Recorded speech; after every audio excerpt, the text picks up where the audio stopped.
બનાસકાંઠાના પાલનપુરમાં ફરી એકવાર બોમ્બની ધમકીને પગલે ભારે દોડધામ અને ભયનો માહોલ સર્જાયો છે।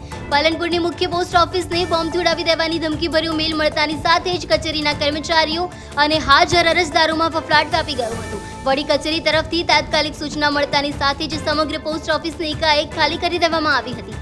ઓફિસ સ્ટાફ સહિત તમામ અરજદારોને તાબડતોબ પરિસરથી દૂર ખસેડીને સુરક્ષા એજન્સીઓએ તપાસનો ધમધમાટ શરૂ કર્યો છે।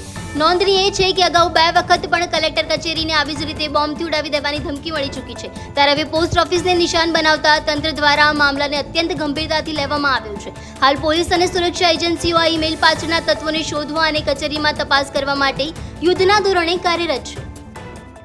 સર્કલ ઓફિસને એક ધમકી મળી છે ઈમેલ મારફતે।